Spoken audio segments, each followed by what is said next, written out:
बिस्मिल्लाहिर्रहमानिर्रहीम। अभी मैं आप लोगों को टॉपिक पढ़ा रही हूँ व्हिच इज़ लैटिस वाइब्रेशन। अच्छा, मैंने आप लोगों को बताया था कि सॉलिड स्टेट फिज़िक्स जो होती है एसएसपी, इसके अंदर बेसिकली 4-5 टॉपिक्स जो हैं वो मेन सिलेबस के अंदर इम्पोर्टेंट होते हैं। जिसमें सबसे पहला जो था वो हमारा क्रिस्टल स्ट्रक्चर था, जिसको हमने डिटेल के अंदर देखा कि क्रिस्टल स्ट्रक्चर की एनालिसिस किस तरीके से की जाती है। उसमें सारे टॉपिक्स हम लोगों ने काफ़ी सारे टॉपिक हम लोगों ने कवर कर लिए। अच्छा, उसके अलावा हम लोग जो है वो डिफेक्ट्स पढ़ते हैं कि क्रिस्टल के अंदर क्रिस्टल एक परफेक्ट स्ट्रक्चर होता है, लेकिन फिर भी उसमें कुछ ना कुछ डिफेक्ट्स जो है वो मौजूद होते हैं, वो डिटेल से पढ़े जाते हैं। बॉन्डिंग जो है वो हम पढ़ते हैं, बॉन्डिंग के अलावा हम लोग लैटिस वाइब्रेशन पढ़ते हैं। लैटिस वाइब्रेशन और उसके बाद एक टॉपिक और है which is the electron energy, ठीक है? इलेक्ट्रॉनिक एनर्जी या फ्री इलेक्ट्रॉन प्रॉपर्टीज़, ज या फिर हम कह सकते हैं कि प्रॉपर्टीज़ ऑफ मेटल।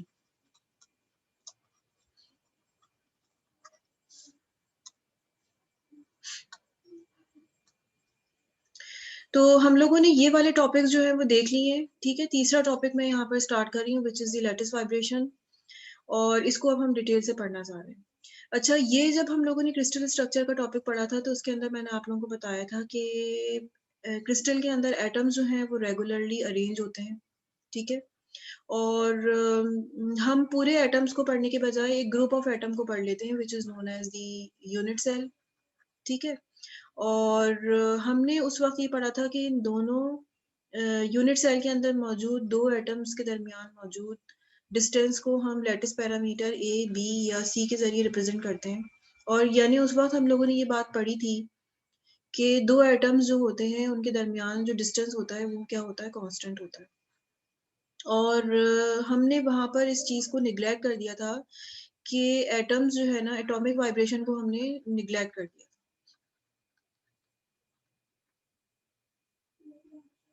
ठीक है, उसको हमने वहाँ पर नहीं पढ़ा था। हमने वहाँ पर जो है ना वो क्या किया था कि हमने इन दोनों एटम्स के दरमियान डिस्टेंस को ए या डिस्टेंस को बी या सी जो है वो तसव्वुर करके और हम पढ़ते चले जा रहे थे, और हमने उस वक़्त ये बात अज़्यूम की हुई थी कि एटम जो हैं वो रेस्ट की पोज़ीशन में होते हैं। लेकिन एक्चुअल में ऐसा नहीं होता। एक्चुअल में क्या होता है कि सॉलिड मटीरियल्स के अंदर एटम्स वाइब्रेट कर रहे होते हैं कंटीन्यूअसली। हमें ये बात मालूम है कि मैटर की 3 स्टेट्स होती हैं, इज़ ठीक है? गैस, लिक्विड और सॉलिड। तो गैस के अंदर जो एटम्स होते हैं वो बहुत दूर-दूर होते हैं और उनके अंदर तीनों तरह के मोशंस पाए जाते हैं। कौन-कौन से? ट्रांसलेटरी मोशन भी उनके अंदर होता है, उनके अंदर रोटेटरी मोशन भी होता है, उनके अंदर वाइब्रेटरी मोशन भी होता है। तीनों तरह से, क्योंकि ये दूर-दूर होते हैं तो ये हर तरह से आज़ादी के साथ हर तरह का मोशन जो है वो ये कर सकते हैं। लिक्विड के अंदर एटम्स थोड़े से करीब आ जाते हैं। तो लिक्विड के अंदर एटम्स में हम ये कह सकते हैं कि उनके अंदर रोटेटरी मोशन, वाइब्रेटरी मोशन जो है वो डोमिनेंट होता है। ट्रांसलेटरी मोशन भी होता है, ठीक है? मगर ये यानी कि बहुत ही जितनी ज़्यादा तेज़ी के साथ में एटम्स दूर-दूर आराम से स्ट्रेट लाइन में मूव कर सकते हैं, ये नहीं कर सकते। तो इनके अंदर ये दोनों मोशन ज़्यादा डोमिनेंट होते हैं। इनमें ये ट्रांसलेटरी मोशन ज़्यादा डोमिनेंट होता है और उसके बाद फिर रोटेशन और वाइब्रेशन आती है। अच्छा, सॉलिड में चूँकि एटम्स बहुत ही क्लोज़ होते हैं, जब बहुत ही क्लोज़ रखे हुए होंगे तो फिर ये ट्रांसलेट नहीं कर सकेंगे। इनके अंदर जो मोशन होता है वो कौन-सी टाइप का मोशन होता है? वाइब्रेशन जो है ना vibration is the only type of motion which exist in the solid matter, ठीक है? सॉलिड मैटर के अंदर सिर्फ़ वाइब्रेशन जो है वो मौजूद होती है। और एक चीज़ मैंने आप लोगों को और भी बताई थी कि ये जितने भी मैटर्स होते हैं, मैटर की जितनी भी फॉर्म होती है, हम अभी यहाँ सॉलिड पढ़ रहे हैं, ठीक है? तो हम स्पेशली बात कर रहे हैं सॉलिड की। तो डिफरेंट तरह के सॉलिड जो है ना वो हमारे पास मौजूद होते हैं। चाहे मैग्नेटिक सॉलिड हो, चाहे इलेक्ट्रिकल मटेरियल के हिसाब से हम कहें कि बहुत अच्छा कंडक्टर है या बहुत अच्छा रिफ्लेक्टर है, ऑप्टिकल लाइट को रिफ्लेक्ट कर रहा है, ट्रांसमिट कर रहा है। यानी कि सॉलिड की बहुत सारे डिफरेंट डिफरेंट तरह के मटेरियल्स होते हैं। कोई मैग्नेटिक सॉलिड्स होते हैं, ठीक है?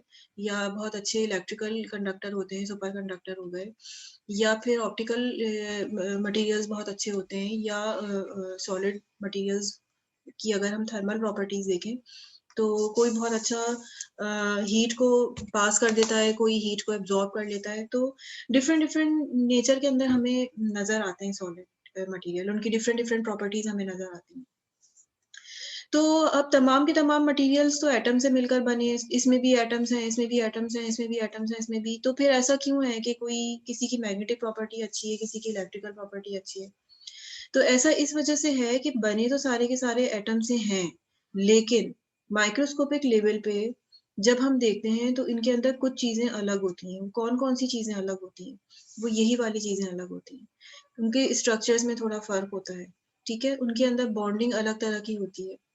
उनके अंदर जो मोशन होता है, एटम का मोशन, ठीक है? वो अलग होता है, ठीक है? और उसके अलावा उनके अंदर डिफेक्ट्स जो है वो अलग तरह के होते हैं और उसके अंदर फ्री इलेक्ट्रॉन है या नहीं है और फ्री इलेक्ट्रॉन किस तरह से बॉन्डिंग कर रहा है, किस तरह से बिहेव कर रहा है, वो है कि नहीं है। तो ये सारी चीज़ें जो है ना कलेक्टिवली हमें देखनी पड़ती हैं। इन सारी चीज़ों की वजह से जो है ना हमें कभी मैग्नेटिक प्रॉपर्टीज़ मिल रही होती हैं, कभी इलेक्ट्रिकल, कभी ऑप्टिकल, कभी थर्मल, यानी कहने का मकसद ये है कि माइक्रोस्कोपिक लेवल पे ये चीज़ें अलग-अलग होंगी सब में, ठीक है? तो lattice vibration is the most important topic, इसको हम नेग्लेक्ट नहीं कर सकते। This is the only type of motion which exist in the atoms of a solid, of any solid, ठीक है?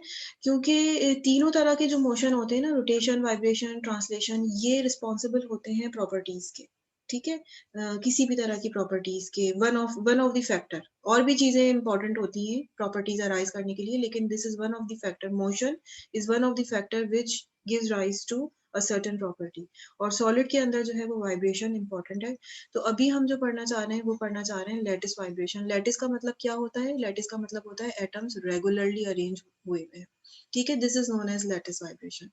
तो definitely we are talking about the crystal here. उसके अंदर हम ये बात अज़्यूम कर रहे हैं कि एटम्स जो हैं वो रेगुलरली अरेंज हुए हुए होंगे, तो हमें ज़रा थोड़ा-सा पढ़ने में आसानी हो जाएगी। अगर हैपोज़ाइड तरीके से एटम्स रखे हुए होंगे, जैसे अमॉर्फस के अंदर होता है, और फिर हम उनकी वाइब्रेशन पढ़ना चाहेंगे, तो हम फिर उनकी कैलकुलेशन मैथमेटिक्स की मैथमेटिकल एनालिसिस करनी मुश्किल हो जाएगी, ठीक है?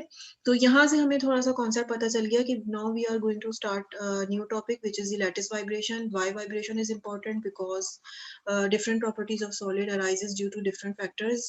Vibration is one of them. And we are talking about the crystal structure. We are not talking about the amorphous structure because crystal structure is more easy to manipulate. ठीक है? तो अब यहाँ पर हम लोग क्या कर रहे हैं, लैटिस वाइब्रेशन को पढ़ते हैं। अच्छा, लैटिस वाइब्रेशन के अंदर हम पढ़ रहे हैं क्रिस्टल स्ट्रक्चर को। क्रिस्टल स्ट्रक्चर भी हम आसानी के लिए डिफरेंट डायमेंशंस के अंदर ले लेते हैं। तो चूँकि इसकी मैथमेटिक्स जो है वो थोड़ी-सी डिफ़िकल्ट है, तो हम सबसे पहले आसानी से अपनी चीज़ शुरू करते हैं which is one dimensional motion. तो हम लैटिस जो ले रहे हैं, वो हम कंसीडर कर लेते हैं वन डायमेंशनल।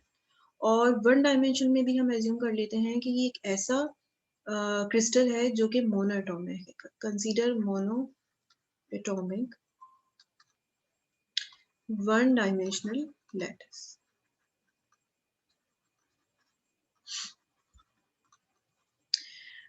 मिसाल के तौर पे जैसे सोडियम क्लोराइड है, ठीक है? सोडियम क्लोराइड के अंदर क्या होता है, 2 डिफरेंट तरह के एटम्स होते हैं, इसका मास अलग होता है, जिसको मैं M1 कह देती हूँ, उसका मास अलग होता है, इसको मैं M2 कह देती हूँ। और मैं ये भी तो कह सकती हूँ कि एक ऐसा क्रिस्टल रखा हुआ है जो कि वन डायमेंशनल तो है, लेकिन वो डायटोमिक है, क्योंकि इसके अंदर जो है वो 2 तरह के एटम्स मौजूद हैं, ठीक है? मोनोएटॉमिक का क्या मतलब होता है कि मैंने अभी सिर्फ़ और सिर्फ़ एक तरह के एटम्स को कंसीडर किया हुआ है, या तो मैंने सोडियम को लिया हुआ है या मैंने क्लोरीन के एटम्स को लिया हुआ है। और उसको वन डायमेंशन के अंदर अरेंज किया हुआ है। तो यहाँ से हमें ये बात समझ में आ गई कि हमने क्या किया अपनी मैथमेटिक्स को आसान बनाने के लिए, हमने जो है ना सिर्फ़ 3 डायमेंशन से हम 1 डायमेंशन में चले गए। 1 डायमेंशन में अभी हम अपनी डेरिवेशन जो है वो कैलकुलेशन करेंगे, और उसमें भी हमने और आसानी कर दी कि हमने मोनोएटॉमिक क्रिस्टल ले लिया। मोनोएटॉमिक क्रिस्टल लेने के बाद मैं इस डायग्राम को यहाँ ड्रॉ कर लेती हूँ। ये है जनाब मेरा एक्सन एटम, उसके बराबर में रखा हुआ है, sorry,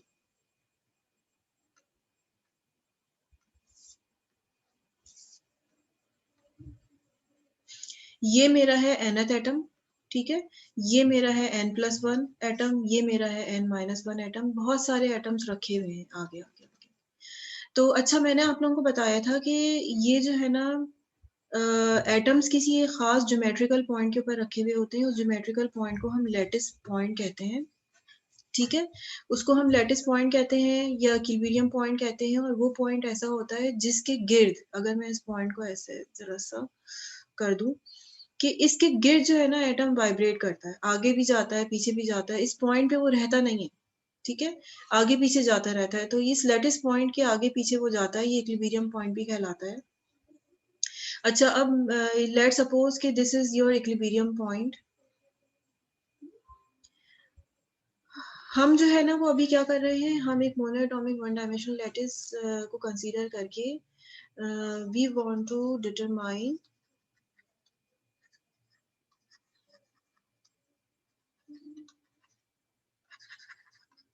the vibrational information about the vibrational frequency of atoms। हम क्या करना चाहते हैं, हम ये पता करना चाहते हैं कि आखिर ये जो फ्रीक्वेंसी है एटम्स की, ये जिससे वाइब्रेट कर रहे हैं, किस फ्रीक्वेंसी से ये वाइब्रेट कर रहे हैं, ये किन किन फैक्टर्स के ऊपर डिपेंड करता है। तो इसके लिए हम जो है वो क्या कर रहे हैं, हम एक कैलकुलेशन करना चाहते हैं। ये क्लासिकल थ्योरी है, ठीक है? और उस क्लासिकल थ्योरी के अंदर हम लोगों ने जो है ना वो ये बात एज्यूम कर ली है कि atoms vibrate with in the elastic limit, यानी कि एटम्स वाइब्रेट तो कर रहे हैं लेकिन अपनी लिमिट से बाहर नहीं निकलते। इलास्टिक लिमिट का मतलब ये है कि अगर बहुत ज़्यादा टेम्परेचर होगा तो एटम्स के दरमियान जो बॉन्डिंग होगी वो ब्रेक हो जाएगी और वो सॉलिड से लिक्विड के अंदर कन्वर्ट हो जाएगा। लेकिन अभी वो सिर्फ सॉलिड फॉर्म में ही है, वाइब्रेट तो वो कर रहे हैं लेकिन अपनी इलास्टिक लिमिट से बाहर नहीं निकलते, यानी उनके दरमियान बॉन्डिंग खत्म नहीं होती। तो अब जब वो इलास्टिक लिमिट के अंदर है, तो इसका मतलब ये है कि जब भी कोई चीज़ इलास्टिक लिमिट के अंदर होती है, तो फिर हम elastic law which is known as Hooke's law वो हम अप्लाई कर सकते हैं। तो हुक्स लॉ इज़ एप्लीकेबल,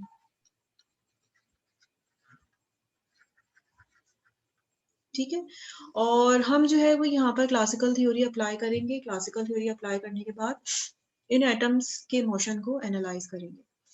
तो सबसे पहले हमने ये कहा कि अच्छा जनाब, ये वाला जो एटम है हम सिर्फ़ और सिर्फ़ nth एटम के मोशन को एनालाइज़ कर रहे हैं, ठीक है? nth एटम का मोशन है और n+1 और n-1 सिर्फ़ हमने फर्स्ट नियर नेबर ले लिए। n+1 n-1 क्या चीज़ है? फर्स्ट नियर नेबर्स हैं किसके? nth एटम के, ठीक है? nth एटम के, इसके और इसके, यानी कि हम ये बात कह रहे हैं ये कि बेसिकली हम ये बात कह रहे हैं कि interaction between nearest neighbour exist और उसके बाद nth का n+2 एटम के साथ में कोई इंटरैक्शन नहीं है, ठीक है? तो हम ये बात यहाँ पर लिख सकते हैं कि only short range interaction is there, ठीक है? शॉर्ट रेंज इंटरैक्शन एक टर्म ये इस्तेमाल होती है और up to first near neighbour तक हमारा इंटरैक्शन हो रहा है, ठीक है? ये बात हम कह सकते हैं। नाउ अच्छा जनाब, ये तो एटम था मेरा nth एटम, ये था मेरा n+1 एटम और ये था मेरा n-1 एटम। अब चूँकि ये वाइब्रेट कर रहा है तो ये अपनी ओरिजिनल पोज़ीशन से हिल गया। इसकी डिस्प्लेसमेंट को मैं xn से रिप्रेज़ेंट करती हूँ और इसके डिस्प्लेसमेंट को मैं xn+1 से, क्योंकि ये x डायरेक्शन है ना, x ही ले लिया मैंने। अच्छा, और इसके डिस्प्लेसमेंट को मैं xn-1 से डिस करती हूँ। अच्छा, एक चीज़ और ये कि मैंने ये बात भी अज़्यूम की हुई है कि all atoms vibrate with same frequency, ठीक है? और मैंने इसको ओमेगा का नाम दे दिया कि तमाम के तमाम एटम्स जो हैं वो सेम फ्रीक्वेंसी से वाइब्रेट कर रहे हैं। सेम फ्रीक्वेंसी से वाइब्रेट कर तो रहे हैं, लेकिन थोड़ा-सा गौर करें इस चीज़ को। मिसाल के तौर पे आप इसको एनालाइज़ कर सकते हैं। जैसे झूला है 2-3 झूले लगे हुए हैं, ओके? 2-3 झूले लगे हुए हैं और बिल्कुल उन तीनों झूलों के अंदर जो बच्चे बैठे हुए हैं वो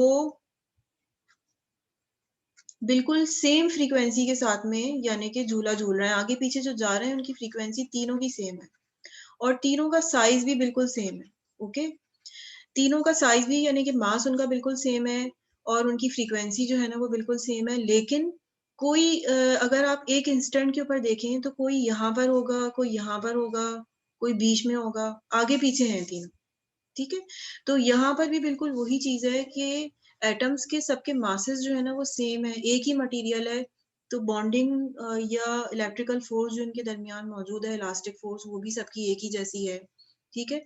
तो मास उनका एक जैसा है और इलास्टिक फोर्स बॉन्डिंग उनके दरमियान एक जैसी है, तो डेफिनिटली फ्रीक्वेंसी भी सबकी एक ही होगी। लेकिन फ़र्क ये है कि कोई एक एटम जो है ना वो किसी और पोज़ीशन में होगा, दूसरा एटम किसी और पोज़ीशन में होगा, एक इंस्टेंट के ऊपर, यानी कि उनकी पोज़ीशंस जो है ना वो अलग-अलग होंगी। तो यहाँ पर ये मत कन्फ्यूज़ होइए कि अच्छा भई उनकी फ्रीक्वेंसी तो एक जैसी है तो फिर इनकी पोज़ीशन एक जैसी क्यों नहीं है? पोज़ीशन कैन बी चेंज्ड, ठीक है? तो मैंने एक इंस्टेंट के ऊपर इसकी पोज़ीशन ले ली xn, इसकी पोज़ीशन ले ली xn+1, इसकी पोज़ीशन ले ली xn-1। अच्छा, अब मुझे क्या करना है कि मुझे जो है वो अकॉर्डिंग टू, अब मैं मैथमेटिक्स अपनी स्टार्ट कर रही हूँ, डेरिवेशन कर रही हूँ। अकॉर्डिंग टू न्यूटन लॉ मुझे ये बात मालूम है कि अगर मैं इस एटम के मोशन को एनालाइज़ कर रही हूँ, तो ma बराबर होगा माइनस kx के। ठीक है? इसके ऊपर जितनी रिस्टोरिंग फ़ोर्स होगी उसकी वजह से ये जो मेरा एटम है वो एक्सेलरेट करेगा। ठीक है? अच्छा, इसको मैं कैसे लिख सकती हूँ? डिफरेंशियल फॉर्म में इसको मैं ऐसे लिख सकती हूँ, एक्स डबल डॉट यानी acceleration is what double derivative of position of nth atom, ठीक है? फॉर nth एटम के लिए लिख रही हूँ, is equal to minus k और xn। अच्छा, अब ये जो xn है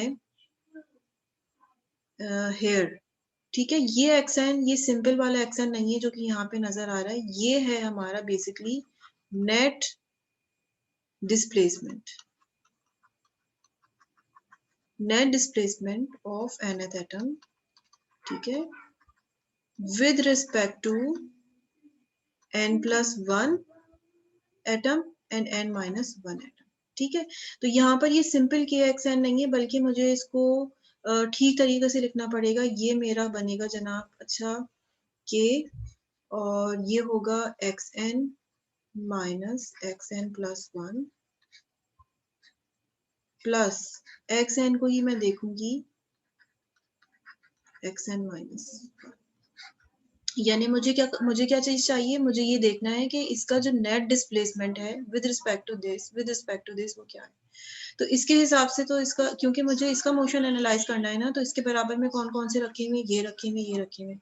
मैंने शुरू में अज़्यूम किया हुआ है कि मैं जो है ना अपने नियरेस्ट नेबर तक इंटरैक्शन कंसीडर करूँगी, तो मुझे इसका नेट डिस्प्लेसमेंट निकालना होगा इसके हिसाब से भी और इसके हिसाब से भी। और एक नेट अगर निकालना है तो रिलेटिव एक चीज़ निकालनी है, तो मुझे दोनों को देखना पड़ेगा।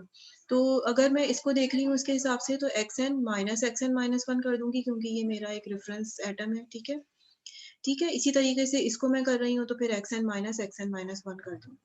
और ये जो चीज़ आ जाएगी मेरी, अगर मैं इसको शॉर्ट लिख दूँ, xn-1 प्लस xn+1 -2 xn आ गया ये। ठीक है? अच्छा, थोड़ा-सा इस फ़ॉर्मूले को मैं एक्सप्लेन कर देती हूँ, क्या है। ये जो k है, कैपिटल K है ये, और ये किस चीज़ को रिप्रेज़ेंट कर रहा है? ये आपके इलास्टिक कांस्टेंट है, इलास्टिक कांस्टेंट है, और ये माइक्रोस्कोपिक कांस्टेंट है, क्योंकि हम अभी एटम्स की बातें कर रहे हैं, ठीक है? 2 एटम्स के दरमियान जो इलास्टिक कांस्टेंट है, ये वो है। तो this is the microscopic parameter, इस बात को याद रखिएगा। ठीक है? ये अ अ, मैक्रोस्कोपिक भी कह सकते हैं इसको, क्योंकि ये हर मटेरियल की अपनी अलग एक प्रॉपर्टी होती है। लेकिन कहने का मकसद ये है कि ये जो इलास्टिक कांस्टेंट है, ये किस तरीके से माइक्रोस्कोपिक पैरामीटर्स के ऊपर डिपेंड कर रहा है, ये हमारे पास निकलेगा इन फॉर्मूले जब हम ड्राइव करेंगे।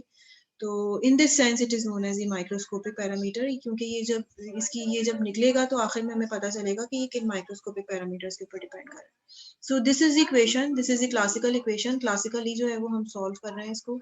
अच्छा, मैंने आप लोगों को शुरू में बताया था कि हम करना क्या चाह रहे हैं, हम वाइब्रेशन पढ़ना चाह रहे हैं। तो वाइब्रेशन जब हम किसी भी चीज़ की पढ़ते हैं, तो हमें ये बात पता है कि वाइब्रेशन का मतलब होता है कि वो किस फ्रीक्वेंसी के साथ में वाइब्रेट कर सकता है। जैसे अगर मैं कहती हूँ कि कोई बहुत अच्छा मटेरियल है, इलेक्ट्रिकल मटेरियल, तो आप कहते हैं अच्छा बहुत अच्छा इलेक्ट्रिकल मटेरियल है, तो यकीनन उसकी रेज़िस्टिविटी जो है वो क्या होगी, वो कम होगी।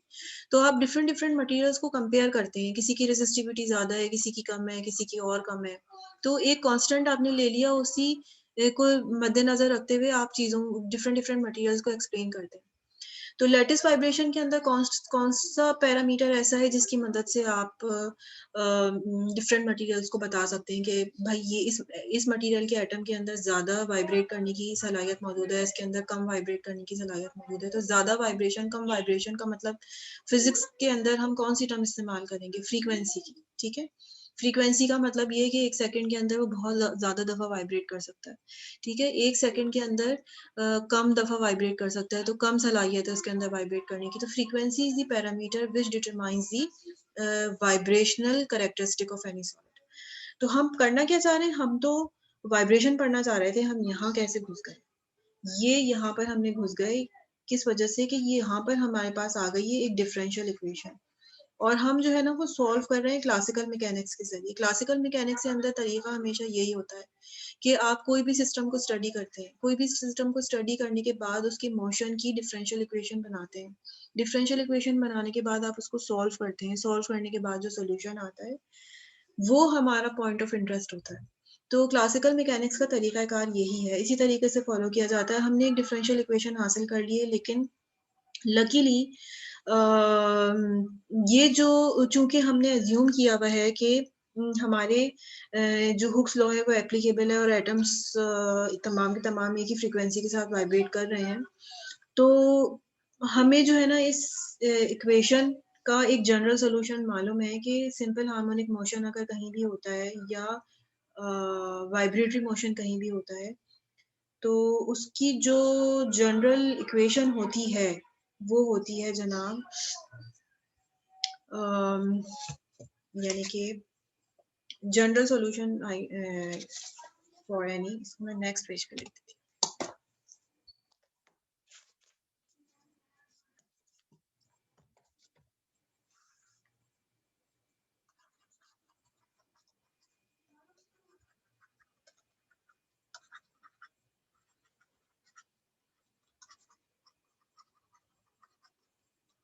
ठीक है, ये चीज़ें हम लोगों ने वेव्स के अंदर ऑसिलेशन एंड वेव्स के अंदर पढ़ी हुई भी होंगी, मैं अभी लिखूँगी तो आपको याद आ जाएगा एक फॉर्म कि अगर आपके पास कहीं भी कोई वाइब्रेटरी मोशन हो रहा है, कोई भी ऑब्जेक्ट वाइब्रेटरी मोशन कर रहा है, तो उसकी डिस्प्लेसमेंट को हम जनरली इस तरीके से लिख सकते हैं।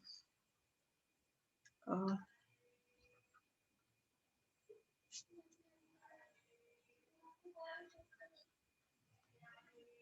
ठीक है? ये जो है ना, ये इसमें टाइम का भी फैक्टर आ गया है शामिल और इसके अंदर वेव लेंथ भी आ गई है। अच्छा, आप लोगों को थोड़ा-सा आइडिया होगा कि जो है बाज़ दफ़ा हम लोग सिंपली ये वाली इक्वेशन यूज़ कर लेते हैं वेव के लिए।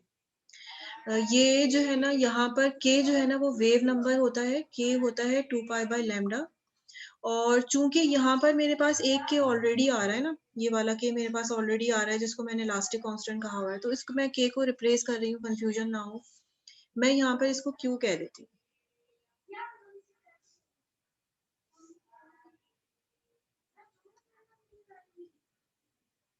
ठीक है, इसको यहाँ पर मैं q कह देती हूँ।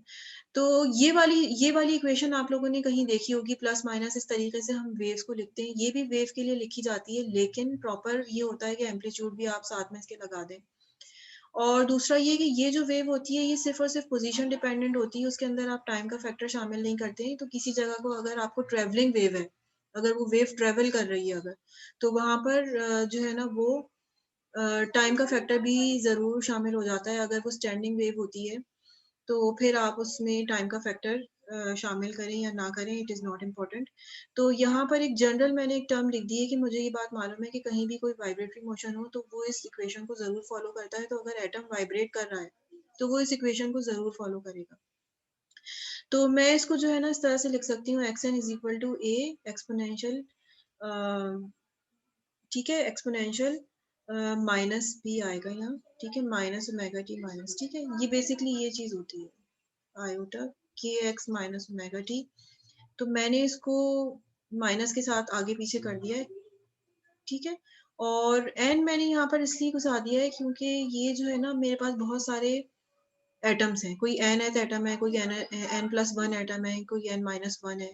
तो ये जो है ना उसको रिप्रेजेंट करेगा एन एटम नंबर, मतलब कौन सा वाला एटम है, एन प्लस वन है, एन माइनस वन है। सो अच्छा, अगर ये एक्स एन है तो मैं इसका जो है ना डेरिवेटिव ले लेती हूँ।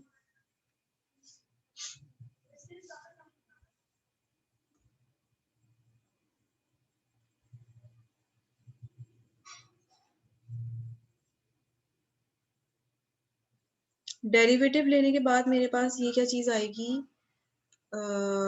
विद ये क्या चीज है, x n with respect to time मैं इसका डेरिवेटिव ले रही हूँ, ठीक है। तो मेरे पास इसको विद रिस्पेक्ट टू मैं अगर टाइम लूंगी तो ये माइनस आयोटा ओमेगा ए आ जाएगा और बाकी पूरी चीज जो है वो एज इट इज रहेगी। सही। अब मैं इसका एक दफा और डबल डेरिवेटिव ले लेती हूँ। तो जब मैं एक दफा और डबल डेरिवेटिव लूंगी तो माइनस माइनस प्लस हो जाएगा, आयोटा स्क्वायर माइनस वन हो जाएगा, तो माइनस ओमेगा स्क्वायर ए बन जाएगा exponential minus iota omega t minus q n x, ठीक है। और अगर मैं गौर से देखूं तो ये क्या चीज है, ये तो एक्सन है, तो मैं इसको ऐसे लिख सकती हूँ एक्सन। सही। अच्छा, एक तो मैंने ये काम किया कि मैंने यहाँ से एक्सन का डबल डेरिवेटिव निकाल दिया। क्यों निकाला मैंने, क्योंकि ये जो डिफरेंशियल इक्वेशन मेरे पास आई हुई थी मुझे इसके अंदर वैल्यूज चाहिए, इसकी भी, इसकी, ठीक है। तो मैंने एक्स डबल एन की वैल्यू जो है वो फाइंड आउट कर ली। तो अब एक्सएन की कर ली, अब मुझे क्या करना है, इसी तरह से एक्सएन प्लस वन की वैल्यू निकालनी है। तो यहाँ पर इस n की जगह पर मैं n प्लस वन लिखूंगी और उसकी वैल्यू जो है वो मैं हासिल कर लूंगी। तो ये जो है a minus iota omega t minus Q x, यहाँ पर आ जाएगा जनाब मेरा n प्लस वन। और इसी तरीके से n माइनस वन जो भी होगा उसको मैं यहाँ पर लिख लूंगी।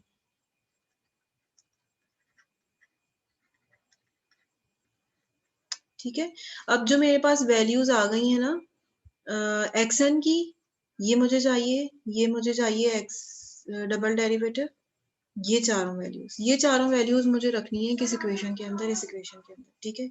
ये ये यहाँ पर जब मैं इसको रखूंगी पूरा सिंप्लीफाई करने के बाद, पूरा सॉल्व करने के बाद मेरे पास डायरेक्ट मैं यहाँ पर लिख रही हूँ, ये आप लोग कर लीजिएगा, 3-4 स्टेप्स हैं इसमें से। जो ये आयोटा ओमेगा टी है ना ये दोनों तरफ कैंसिल हो जाएगा, ये वाली टर्म तो हमारे पास बचेगी नहीं।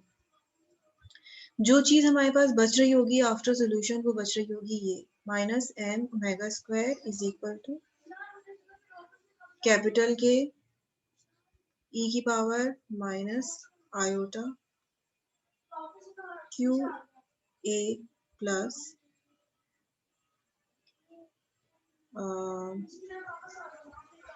Exponential plus iota q a minus two. अच्छा, एक चीज मैं आप लोगों को और बता दूं कि हमारे पास जो इक्विलिब्रियम डिस्टेंस है ना इन दोनों एटम्स के दरमियान वो है जनाब ए, ठीक है। वो है ए, ये वाला ए एक्सेलरेशन है, इसको कंफ्यूज नहीं करिएगा, इन दोनों के दरमियान इक्विलिब्रियम डिस्टेंस ए है।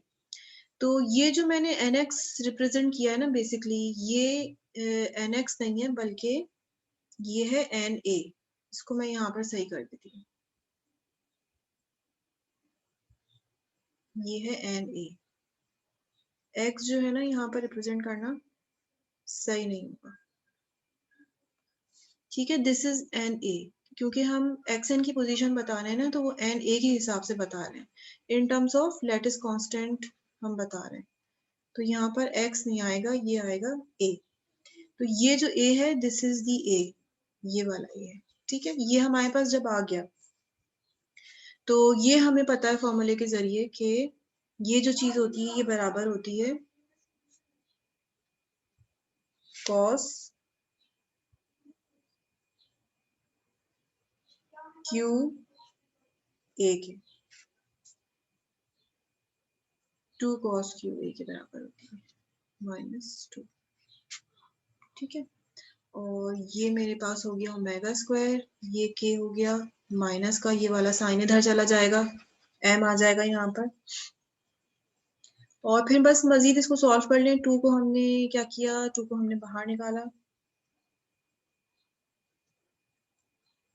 -2 के एम बाहर आ गया, ये बच गया मेरे पास cos क्यू ए -1।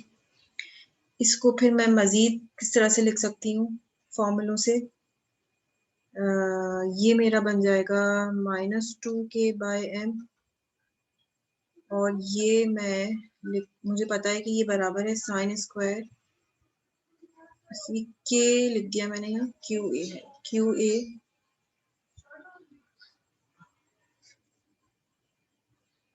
ये फॉर्मूले मैंने ट्रिग्नोमेट्रिक फॉर्मूले बेसिकली यूज कर रहे हैं, ठीक है। और फिर मजीद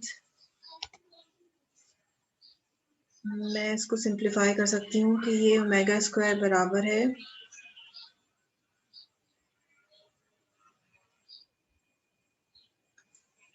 अच्छा, यहाँ से मैंने थोड़ा सा काम भी किया है कि ये जो है ना माइनस है ना, इस माइनस को मैंने बाहर कॉमन लेके प्लस भी कर दिया, ये प्लस हो गया है, ओके। तो ये 1 माइनस कॉस क्यू ए है जो कि बराबर है sine square Q A by 2 के, ठीक है। ये 2 sine square Q A by 2 की ये ट्रिग्नोमेट्रिक फॉर्मूले मैंने यूज किए। उसके बाद नेक्स्ट स्टेप में मैं आ गई हूँ विच इज 4 के अपॉन एम बन गया, और ये मेरा सिंपली साइन के sine square Q A by 2 हो गया, ठीक है। और ये ओमेगा इज इक्वल टू 4 के बाई एम साइन क्यू, क्यों नहीं बना रही मैं, बार बार मुझे आदत हो गई है।